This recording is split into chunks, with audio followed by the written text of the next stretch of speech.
Hello नमस्कार। मैं अनिल सक्करवाल कक्षा 12 के सिलेबस में डे टी 9 में है और नेक्स्ट जो टॉपिक है वो है अपना अर्थ मैग्नेटिज्म, भूचुंबकत्व। देखो, जैसे पृथ्वी है वो भी एक चुंबक की तरह बिहेव करती है, उसी के कारण जितने भी मैग्नेट अपने यूज करते हैं वो नॉर्थ साउथ में ठहरते हैं। तो क्वेश्चन इसमें नॉर्मली ये पूछ लिया जाता है कि जब किसी भी मैग्नेट को स्वतंत्रता पूर्वक लटकाते हैं तो वह उत्तर दक्षिण दिशा में क्यों ठहरता है। उसका रीजन है अर्थ मैग्नेटिज्म, पृथ्वी का चुंबकत्व, और उसी को ये भूचुंबकत्व कह देते हैं। भू का मतलब भूमि, पृथ्वी से लिया गया। अब ये कैसे बिहेव करता है, पृथ्वी का जो चुंबकत्व है वो अपोजिट है, यानी पृथ्वी के चुंबकत्व का जो उत्तरी ध्रुव है वो भौगोलिक दक्षिण में है और जो दक्षिणी ध्रुव है वो भौगोलिक उत्तर में। दो तरह से दिशाओं का यूज करते हैं यहाँ। एक तो लेते हैं भौगोलिक, ज्योग्राफी के अनुसार उत्तर दक्षिण पूर्व पश्चिम जो दिशाएं लेते हैं, इसीलिए उनको कह देते हैं भौगोलिक दिशाएं। और दूसरा लेते हैं चुंबक के अनुसार, इसीलिए उनको कह देते हैं चुंबकीय दिशाएं, चुंबकीय ध्रुव। तो इसके पृथ्वी का जो चुंबकत्व है ये उत्तरी दक्षिण दिशाएं भौगोलिक है, इसको GN से लिख देते हैं, GS से लिख देते हैं, G फॉर ज्योग्राफिकल है। पृथ्वी का जो चुंबकत्व है उसका उत्तरी ध्रुव जो है वो तो किधर है, दक्षिणी, भौगोलिक दक्षिण की तरफ, और दक्षिणी ध्रुव है भौगोलिक उत्तर की ओर। यानी हम ये ध्यान रख सकते हैं, क्योंकि जब अभी आगे और बात करेंगे तो और कंफ्यूजन क्रिएट होगा इसमें कि अपोजिट कंडीशन है। पृथ्वी का जो चुंबकत्व है वो सामान्य की तुलना में अपोजिट है। अब इसमें जब हम चुंबक को लटकाते हैं स्वतंत्रता पूर्वक तो किस तरफ जाएगी, इधर अगर बात करें तो इधर जो मैग्नेट है उसका कौन सा ध्रुव जाएगा, उत्तरी ध्रुव जाएगा, NN। क्यों जाएगा, क्योंकि पृथ्वी का जो चुंबकत्व है वो इस प्रकार से है, इस तरह से मैग्नेट मान लेते हैं। ये तो मैग्नेटिज्म है वो है अर्थ का। इसका मतलब अर्थ का जो उत्तरी ध्रुव है वो तो किधर है, इस साइड है, दक्षिण साइड। यानी यहां से E से लिख देते हैं, E फॉर अर्थ, EN है इधर, और इधर है ES। अब चुंबक के लिए हमें पता है कि चुंबक में क्या होते हैं, अपोजिट जो ध्रुव है उनके अंदर अट्रैक्शन फोर्स काम करता है और जो सेम जो पोल है उनमें रिपल्सन काम करता है। तो जब हम किसी भी मैग्नेट को, नॉर्मली मैग्नेट के जो टुकड़े उनको भी देखें तो उनमें क्या होता है कि अगर सेम अगर ध्रुव को पास लेके आएंगे तो उनको चिपका नहीं पाते, कितना भी जोर लगा देते हैं, वो एक दूसरे को प्रतिकर्षित करते हैं। और अपोजिट लेके आए तो वो क्या होते हैं, वो चिपक जाते हैं। इसका मतलब क्या हुआ कि अगर हम स्वतंत्रता पूर्वक उसको फ्रीली लटकाएंगे, किसी धागे से बांध कर अगर लटकाएंगे, मूव करके भी छोड़ दें तो भी वो क्या होगा, धीरे धीरे उत्तर दक्षिण दिशा में ठहर जाएगा। क्यों ठहर जाएगा, क्योंकि उसका जो उत्तरी ध्रुव है वो जो अर्थ का जो मैग्नेटिज्म है उसके कारण अट्रैक्ट होगा वो। यानी अपने पास तो एक ही मैग्नेट है, दूसरा जो मैग्नेट है वो कौन बिहेव कर रहा है, वो अर्थ बिहेव कर रहा है दूसरे मैग्नेट का। तो जब हम लटकाएंगे मैग्नेट को तो उसका जो नॉर्थ पोल है वो किधर जाएगा, पृथ्वी का जो चुंबकत्व है उसके साउथ पोल की तरफ जाएगा। और साउथ पोल इसका किधर है, इसका ज्योग्राफिकल नॉर्थ की तरफ है। इसलिए हम तो डिफाइन तो ज्योग्राफिकल फॉर्म में करेंगे, भौगोलिक दिशाओं के अनुसार ही करेंगे जैसे नॉर्मली हम लेते हैं। तो इसका मतलब जो मैग्नेट स्वतंत्रता को लटकाई गई है वो किधर पहुंच गया, वो उसका ध्रुव ज्योग्राफिकल नॉर्थ में पहुंच गया, क्योंकि ज्योग्राफिकल नॉर्थ में क्या है, अर्थ मैग्नेटिज्म का साउथ पोल। इस तरह से स्वतंत्रता पूर्वक जब लटकाते हैं चुंबक को तो वो उत्तर दक्षिण दिशा में पहुंच जाता है। इसको लिखने का जरूर आप ध्यान रख लें, क्योंकि ये नॉर्थ साउथ कंफ्यूजन क्रिएट कर देती है। फिर इसमें इसके आगे की बात करेंगे, वो भी इसी पर बेस्ड है। तो दोबारा अपने बात कर लेते हैं। ये तो है भौगोलिक दिशाएं उत्तर दक्षिण, GN और GS। मैग्नेटिज्म जो होता है वो होता है नॉर्थ से साउथ की ओर। तो अर्थ का जो मैग्नेटिज्म है वो क्या है, वो भौगोलिक दिशाओं के अनुसार अपोजिट डायरेक्शन, यानी पृथ्वी के चुंबकत्व का, ये बात हम ये नोट्स में लिख रहे हैं, पृथ्वी के चुंबकत्व का दक्षिणी ध्रुव भौगोलिक उत्तर की ओर है, ये दक्षिणी ध्रुव भौगोलिक उत्तर की ओर है। तो यहाँ से अगर फील्ड लाइंस बनाएंगे तो इस तरह से लेंगे हम, इसमें इस तरह से फील्ड लाइंस नॉर्थ से क्रिएट होती है और साउथ तक पहुंचती है। ये हम पहले पढ़ चुके हैं इसकी विशेषताओं के बारे में कि फील्ड लाइन जो वो एक दूसरे क्रॉस नहीं करती है, अगर ऐसा होगा तो वो पॉइंट गलत होंगे, क्योंकि जहाँ पर क्रॉस करें वहाँ दो टेंजेंट हो जाएगी और दो टेंजेंट जो है एक पॉइंट पर दो डायरेक्शन को शो करती है और किसी की भी मूविंग डायरेक्शन एक पॉइंट पर दो अलग अलग नहीं हो सकती है। तो ये तो हो गई थी ये डायरेक्शन। ये जो हमने बनाया है डायग्राम, ये अर्थ मैग्नेटिज्म का बनाया है, जो चुंबकत्व बनाया है। तो आपको इसके अंदर ये पकड़ना है कि पृथ्वी भी एक चुंबक की तरह व्यवहार करती है, जिसके चुंबकत्व का उत्तरी ध्रुव भौगोलिक दक्षिण की ओर है, एस की तरफ है, और दक्षिण ध्रुव भौगोलिक उत्तर की ओर है। इसलिए जब स्वतंत्रता पूर्वक चुंबक को लटकाते हैं तो वो पृथ्वी के चुंबकत्व के द्वारा आकर्षित होते हैं। इस कारण उत्तरी ध्रुव जो है वो भौगोलिक उत्तर की ओर पहुंच जाता है, क्योंकि भौगोलिक उत्तर में पृथ्वी के मैग्नेटिज्म का दक्षिणी ध्रुव है, जिससे ये अट्रैक्ट होता है।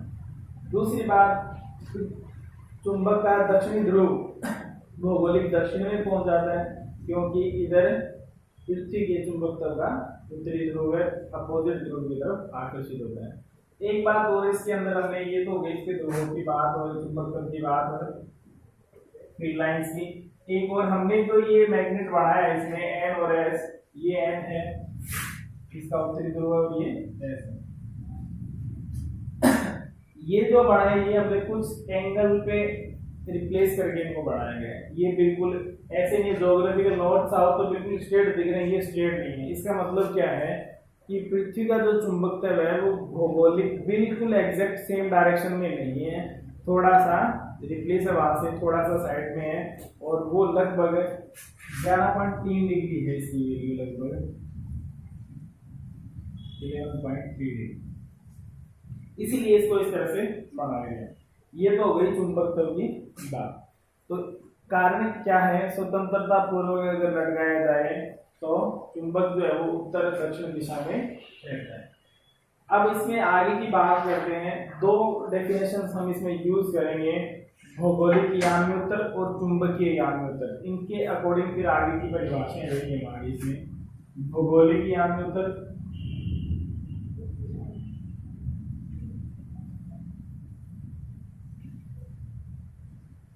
ज्योग्राफिकल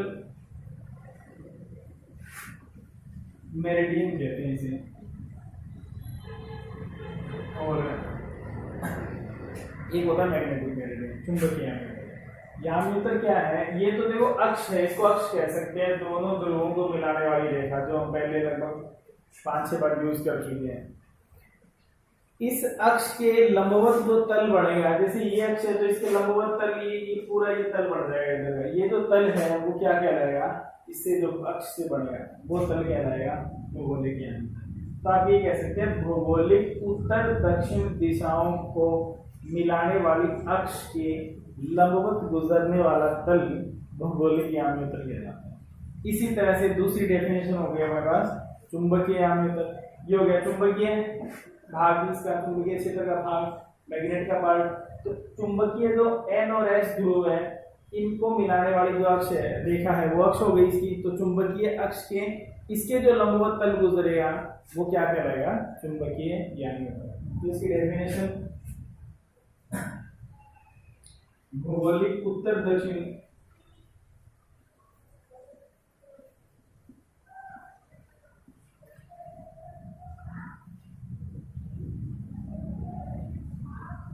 ध्रुवों को मिलाने वाली अक्ष के लंबवत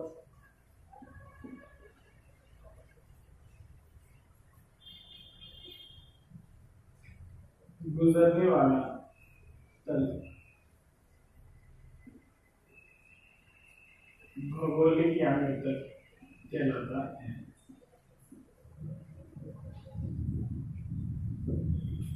नेक्स्ट लेते हैं चुंबकीय आम्लता, वो भी इसी तरह दोबारा लिखने की जरूरत नहीं है, सीधे आप लिखें चुंबकीय ध्रुवों को मिलाने वाली जो अक्ष है उसके लंबवत गुजरने वाला तल चुंबकीय आम्लता कहलाता है।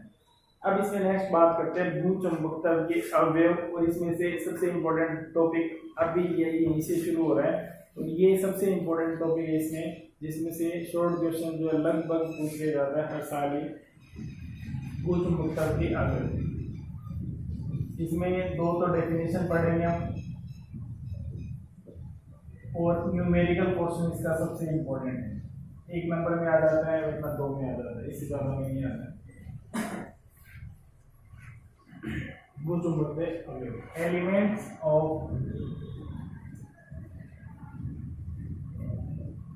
Earth's magnetism.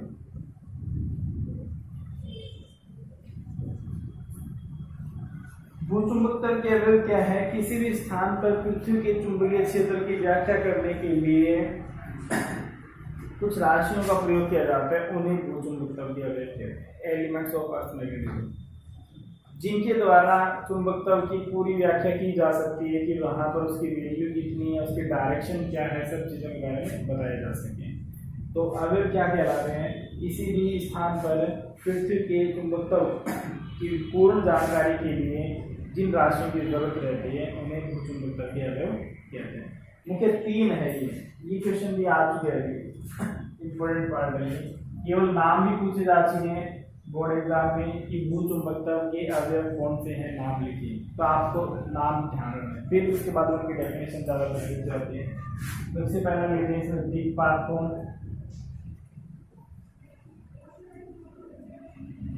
दिक्पात कोण, फिर लेते हैं इसमें नति कोण, सेकंड पॉइंट जो इसका नति कोण, और थर्ड जो है वो है चुंबकत्व के क्षैतिज और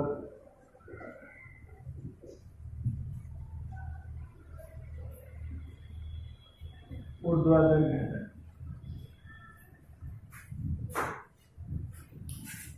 ये एलिमेंट के नाम पूछ जाए तो ये 3 एलिमेंट है, इसके क्या काम आते हैं? ये चुंबकत्व की पूरी जानकारी देते हैं। पूरी जानकारी का मतलब value of magnetic field, direction of magnetic field. अब इसमें फर्स्ट लेते हैं सबसे पहले दिक्पात कोण।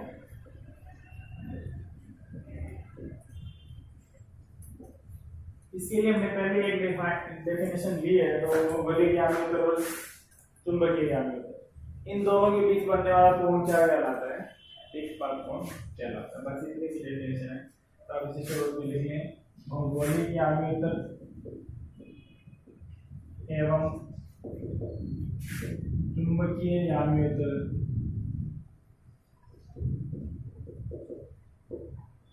ये मध्य बनने वाला कोण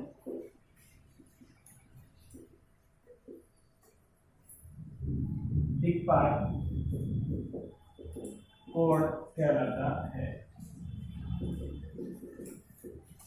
कैसे लेते हैं भौगोलिक आम्लता और चुंबकीय आम्लता? भौगोलिक अक्ष है, इसके लंबवत गुजरने वाला तल समतल पूरा ले, तो ये तो हो गया पूरा समतल, ये भौगोलिक, इसके लंबवत गुजरने वाला GN और GS। अब जो मैग्नेटिक फील्ड ले रहे हैं, इसका जो अर्थ मैग्नेटिज्म ले रहे हैं, उसके अकॉर्डिंग अगर देखें चुंबकीय या चुंबकीय ध्रुवों को मिलाने वाले अक्ष के लंबवत तल, तो वो इसी कितना विस्थापित है, इतना विस्थापित है, तो इसका जो एंगल होगा, इस एंगल के कारण उतना ही क्या हो जाएगा, वो तल भी उतना ही रिप्लेस हो जाएगा। तो उसको अगर हम बढ़ाना चाहें तो इस तरह से इसको बढ़ा सकते हैं। ये मैग्नेटिक एन और मैग्नेटिक एस ले लेते हैं। ये जो कोण है, ये कोण अल्फा मान लो, इसको थीटा मान लो, कुछ मान लो, ये जो कोण है ये दिक्पात कोण कहलाता है।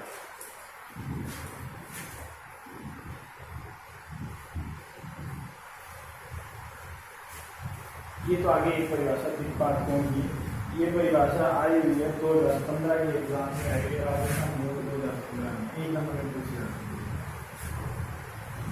नेक्स्ट लेते हैं इसके अंदर दूसरी बात, नति कोण।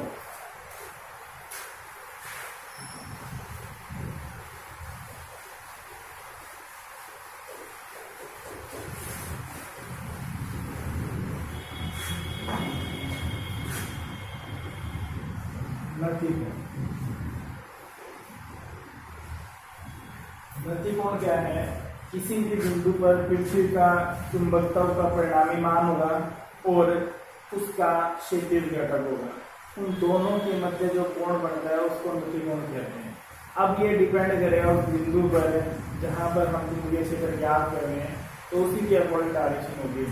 उसके लिए हम क्या करते हैं, इस परिणामी जो चुंबकीय क्षेत्र बी है उसको दो घटकों में, क्षैतिज में और ऊर्ध्वाधर में डिवाइड कर देते हैं, दो पार्ट्स में। तो जो क्षैतिज घटक के साथ परिणामी चुंबकीय क्षेत्र का कोण बनता है उसी को कहते हैं नति कोण। तो किसी स्थान पर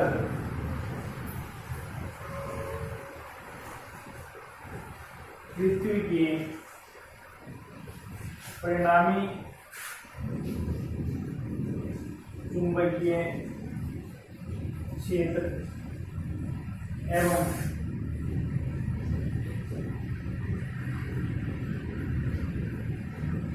चुंबकीय क्षेत्र के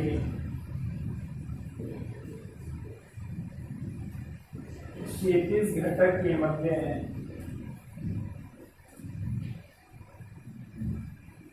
बना कोण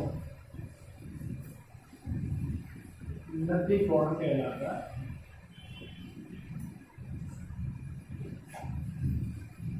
अभी नति कोण कहाँ है उसकी बात करेंगे आगे, तीसरी बात टॉपिक में एक साथ याद रखेंगे। नंबर 3 लेते हैं इसके क्षैतिज और ऊर्ध्वाधर घटक। किसके? चुंबकीय क्षेत्र, क्षैतिज एवं ऊर्ध्वाधर घटक।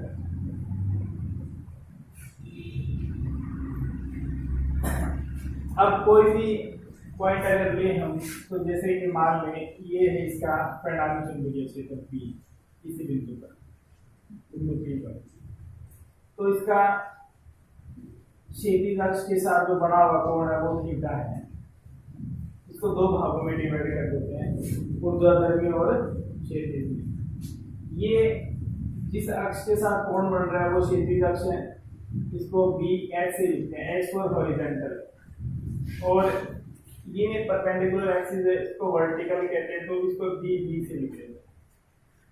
अब किसके घटक की हमने बी के घटक किए, क्षैतिज जो घटक है उसको हमेशा cos थीटा की फॉर्म में लेते हैं। तो BH is equal to B cos theta and BB is equal to B sin theta. ये आ गए इसके कंपोनेंट।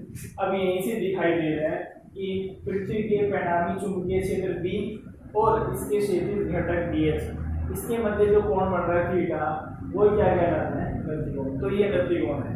अब हम तीनों में अलग अलग रिलेशन और ले लेते हैं, उसके अनुसार हम न्यूमेरिकल में उसका यूज करेंगे। और ये भी हम बात है न्यूमेरिकल के लिए भी और डायरेक्ट भी डिफाइन करने के लिए पूछ लिया जाए तो भी। तो इसको सोल्व कर लेते हैं। अपने पास दो इक्वेशन हो गई। यहाँ चुंबकत्व का, पृथ्वी के चुंबकत्व की बात कर रहे हैं, चुंबकत्व का क्षैतिज घटक BH is equal to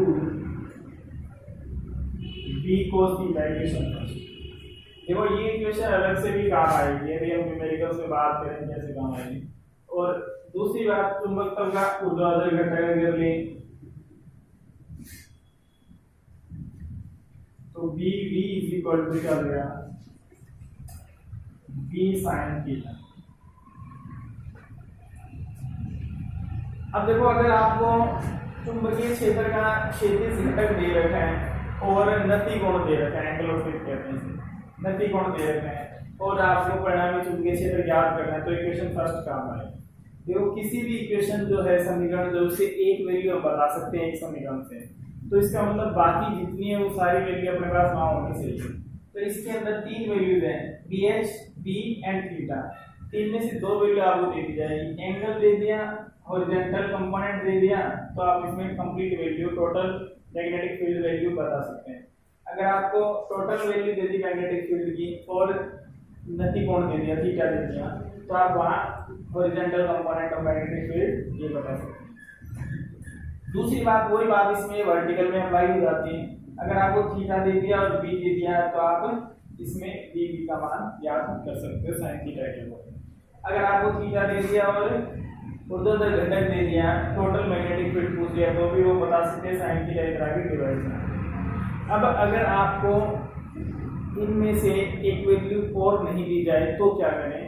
तो अपने पास दो वैल्यूज हैं, इक्वेशन फर्स्ट और सेकंड, इन दोनों को ऐसे को रिलेट करें कि जो वैल्यू हमें चाहिए वो निकाल लें, दूसरी वैल्यू वहां से हट जाए। जैसे थीटा और बी में ये बात अप्लाई होती है, थीटा और बी में से अगर एक वैल्यू दी गई है दूसरी वैल्यू नहीं है वहां, तो फिर इन इक्वेशन का यूज नहीं होगा।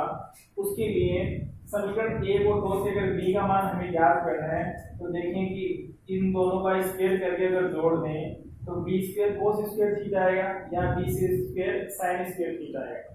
दोनों में से बी स्क्वायर कॉमन आ गया तो sign square theta plus cos square theta, और इसकी वैल्यू क्या होती है 1 होती है, तो थीटा वहां से हट जाएगा और डायरेक्ट बी की वैल्यू आ जाएगी। तो अपने क्या कर सकते हैं, इसमें हम कर सकते हैं 1 का स्क्वायर प्लस 2 का स्क्वायर कर सकते हैं। देखिए तो क्या आएगा, B square cos square theta plus B square sine square theta. RHS में ऐड कर दी, एलएचएस एलएचएस में स्क्वायर करके ऐड कर दिया, bh square plus bv square. यहाँ से b स्क्वायर कॉमन आ गया तो ये आ गया cos square theta plus sine square theta is equal to bh square plus bv square. इसकी वैल्यू 1 हो गई तो b square is equal to क्या आ गया, b square is equal to आ गया bh square plus bv square, और b इज इक्वल टू आ गया under root bh square plus bv square. ये रिलेशन भी पूछा जा सकता है। और दूसरा देखो यहाँ थीटा की वैल्यू नहीं है, डायरेक्ट आपको इन दोनों की वैल्यू दे दें और फिर टोटल वैल्यू पूछ ले, तो यहाँ से फिर इसको सोल्व नहीं किया जा सकता अलग अलग समीकरणों से। फिर हमें क्या करना पड़ेगा, फिर हमें इनमें दोनों में आपस में रिलेशन लेना पड़ेगा और फिर b की वैल्यू हम निकाल सकते हैं under root of bh square plus bv square से सोल्व कर सकते हैं। अब इसमें इसी तरह से दूसरी बात, अगर आपको ये तो b की वैल्यू निकालना है, दूसरा डायरेक्शन पूछ ली जाए तो डायरेक्शन का मतलब है एंगल। वहां ये नहीं लिखा जाए, मान लो कोण नहीं लिखा जाए और ये कहते हैं कि इसकी दिशा ज्ञात कीजिए। दिशा का मतलब है कि tan थीटा पूछा जा रहा है, या ये कह सकते हैं कि थीटा पूछा जा रहा है। कोण कितने सामान्य से कितने डिग्री कोण पर है वही उसकी डायरेक्शन होती है, कि 10 डिग्री पर है, 20 डिग्री पर है, 30 डिग्री पर है, तो वो डायरेक्शन बता देगा। उसके लिए क्या करें, अब देखो जब हमें थीटा निकालना है तो b हटाना है यहाँ से, क्योंकि ऐसे रिलेट करना है कि यहाँ से एक वैल्यू हट जाए दूसरी वैल्यू सोल्व हो जाएगी। तो उसके लिए क्या करें, डिवाइड कर दे, 2 में 1 का कर दो या 1 में 2 का कर दो। नॉर्मली tan थीटा निकालते हैं तो sin upon cos tan theta होता है, इसलिए क्या करें 2 में 1 का डिवाइड कर दें, तो b से b कैंसिल आउट हो जाएगा, sin theta divided by cos theta, and इधर आ जाएगा bv बाय bh। तो एक समीकरण तो ये आ गई जो काम आती है, और दूसरी समीकरण आ गई अपने पास 2 में 1 का क्या करो डिवाइड करो 2/1 करने को, तो ये आ जाएगा b sin theta upon b cos theta is equal to bv upon bh। b से b कैंसिल हो गया, tan theta is equal to आ गया bv अपॉन bh। दूसरा अगर आपको डायरेक्शन कहते हैं एंगल पूछ लें तो थीटा इज इक्वल टू क्या आ जाएगा, tan इधर आगे इनवर्स में आ जाएगा, tan inverse bv upon bh। Normally ऐसी वैल्यू दी जाती है जो सिंपलीफाई होती नहीं है, तो आप इस फॉर्मूले से छोड़ दें और ये फाइनल जो है वो फाइनल रिजल्ट आ जाएगा। ये तो कोण है नति कोण, ये 2019 में पूछा जा चुका है, रमन कोण भी कहते हैं इसे नति कोण को, 2019 में आया है। ये इतनी बातें आ गई, अब इनमें से न्यूमेरिकल कैसे आते हैं वो न्यूमेरिकल की बात और कर लेते हैं, फिर ये टॉपिक कंप्लीट हो जाएगा। न्यूमेरिकल इसके महत्वपूर्ण है, जितना बोर्ड पे लिखा है उसमें से आप दोबारा देख लें, इसमें से क्या क्या बातें पूछी जाती है, एक बात कोण की परिभाषा पूछी जाती है, नति कोण रमन कोण की परिभाषा पूछी जाती है, क्षैतिज और ऊर्ध्वाधर घटकों में ये पूछा जा सकता है क्षैतिज और ऊर्ध्वाधर घटकों के मध्य संबंध प्राप्त कीजिए, ये पूछ लेते हैं। और नत्ती कोण का मान जो है वो ध्रुवों पर पूछ लेते हैं या निरक्षीय रेखा पर पूछ लेते हैं, विषुवतीय रेखा पर पूछ लेते हैं। तो वो भी आप जरूर ध्यान रखो, ये भी पूछा जा चुका है पिछले साल आया था क्वेश्चन कि ध्रुवों पर नत्ती कोण का मान कितना होता है। तो ये बात आप नोट कर लें, ध्रुवों पर नत्ती कोण का मान 90 डिग्री होता है। और अगर विषुवतीय रेखा या चुंबकीय निरक्षीय रेखा भी कह देते हैं इसे, उस पर पूछ रहे निरक्ष पर या विषुवतीय रेखा पर, तो नत्ती कोण का मान 0 डिग्री होता है। ये तो इतनी बातें हो गई, फॉर्मूला इसके इम्पोर्टेंट है। आप ये दो इक्वेशन अगर आपको पता है बी एच और बी बी, वैसे हमें पता है सामान्य कि ओरिजेंटल पार्ट जो वो हमेशा कोस फॉर्म में होते हैं, तो जिसका लेना अगर वेलोसिटी का लेते हैं तो वी कोस थीटा मान लेते हैं नॉर्मली जो लेते हैं, और उधर लेते हैं तो साइन थीटा की फॉर्म में मान लेते हैं। या अपने पास मैग्नेटिक फील्ड है तो मैग्नेटिक फील्ड को अपने इस तरह से मान लेंगे। अब आगे हम इसमें न्यूमेरिकल देखते हैं, एक दो न्यूमेरिकल, फिर आगे सोल्व करेंगे इसे। नेक्स्ट इसमें क्वेश्चन, ये जो टॉपिक हमने पढ़े इससे संबंधित, इसी स्थान पर पृथ्वी के परिणामी चुंबकीय क्षेत्र का क्षैतिज एवं ऊर्ध्वाधर घटक समान हो तो नत्ती कोण क्या होगा। इस तरह क्वेश्चन पूछते जाते हैं इसमें। ये क्या दे रखा है, पृथ्वी के परिणामी चुंबकीय क्षेत्र बी का क्षैतिज घटक कौन सा है, बी एच, और ऊर्ध्वाधर घटक है बी वी, दोनों बराबर है। वैल्यू नहीं दे रखी लेकिन रिलेशन दे दिया, दोनों बराबर है, तो थीटा क्या होगा। अब देखो अगर हम अलग अलग बात करें B H is equal to B cos theta, उससे बात नहीं होगी क्योंकि थीटा तो हमें ज्ञात करना है, बी हमारे पास है नहीं, और बी की वैल्यू भी डायरेक्ट हमारे पास नहीं है। हमारे पास केवल एक ही बात दे रखी है, वो है B V is equal to B H, ये दिया गया है बस, और कुछ नहीं। और हमें क्या ज्ञात करना है, थीटा का मान हमें ज्ञात करना है। तो अब देखो इनमें रिलेशन हमने लिया था tan theta is equal to क्या होता है, B V upon B H. B V की वैल्यू रखो, दोनों समान है तो दोनों की जगह सेम रख दो, चाहे तो दोनों की जगह बी वी रख दो, चाहे दोनों की जगह बी एच रख दो। तो वैल्यू आगे tan theta is equal to 1, और tan थीटा का जो मान है 1 कहाँ होता है, 45 डिग्री पर, तो 1 को क्या लिख सकते हैं 45 degree, tan theta is equal to tan 45 degree. ठीक है, फंक्शन इक्वल है तो एंगल इक्वल होंगे, means theta is equal to 45 degree. ये इसकी वैल्यू कोण का मान। इस तरह की क्वेश्चन पूछ लेते हैं। दूसरा क्वेश्चन और अगर बात करें तो एक दो बातें और सारे आते हैं इसमें। ये क्वेश्चन आया है 2015 में, लिखा हुआ है इसी स्थान पर पृथ्वी के चुंबकीय क्षेत्र का क्षैतिज घटक 0.25 g है। g का मतलब गॉस है, गॉस चुंबकीय क्षेत्र का मात्रक है, बड़ा मात्रक है। नत्ती कोण 60 डिग्री है। इसी स्थान पर नंबर 1 क्या ज्ञात करना है, ऊर्ध्वाधर घटक का मान ज्ञात करना है। क्षैतिज दे रखे हैं, किसका मान, पहले तो वो वैल्यू लिख दे जो दे रखी है, कौन कौन सी वैल्यू दे रखी है अपने को दे रखे हैं, इधर लिख देता हूं, बी एच का मान दे रखे हैं, बी एच का मान। क्षैतिज घटक कितना है 0.25 g, और क्या दे रखे हैं, थीटा का मान दे रखा है हमें क्या 60 डिग्री। अब आगे क्या पूछ रहे हैं, पहली बात पूछिए ऊर्ध्वाधर घटक का मान ज्ञात करो। तो ऊर्ध्वाधर घटक का मान ज्ञात कर लेते हैं। इसके अंदर B V is equal to क्या होता है, बी साइन थीटा। अब अपने पास यहाँ से देखें तो बी का मान नहीं है, अगर परिणामी मान होता तो डायरेक्ट अपने यहाँ से निकाल सकते थे। तो इसके लिए हमें क्या यूज करना पड़ेगा, वही इक्वेशन यूज करनी पड़ेगी, कौन सी, tan थीटा वाली। tan theta is equal to B V upon B H. तो बी वी की वैल्यू निकालनी है, इज इक्वल टू क्या आएगा, बी एच tan थीटा। तो बी एच की वैल्यू कितनी है 0.25, और tan थीटा मतलब tan 60 डिग्री। tan 60 की वैल्यू होती है √3, और ये मान रखो। कैलकुलेशन का कोई ज्यादा मैटर नहीं है यहाँ पे क्लास के अंदर कि आप उसको पूर्ण वैल्यू पुट करके मल्टीप्लाई करके एग्जैक्ट आंसर मिलेगा, ऐसा कोई मैटर नहीं है। डायरेक्ट आप लिख सकते हैं √3, ये इसका आंसर है। अगर ये जी में गॉस में तो आप इसको गॉस में लिख दो, इसे ये वर्टिकल कंपोनेंट और मैग्नेटिक फील्ड है। नेक्स्ट इसके अंदर ये तो फर्स्ट बात है। ये सेकंड बात एक और पूछ रखी है कि परिणामी चुंबकीय क्षेत्र भी ज्ञात करो। अब परिणामी चुंबकीय क्षेत्र ज्ञात करना है, उसके लिए हमें बी का मान निकालना है। तो ये बात फिर यूज हो जाएगी यहाँ सेकंड में। क्या दे दिया, BH अपने को मिल गया 0.25 जी और थीटा मिल गया 60 डिग्री। अब अपने को बी निकालना है, सॉरी कैपिटल बी निकालना है, नेगेटिव बी। तो BH इज इक्वल टू क्या है, B cos of theta. Value put कर दें, हमें B चाहिए तो B is equal to cos theta divide आ जाएगा BH divided by cos theta. Value put करें, BH की वैल्यू है 0.25 और cos 8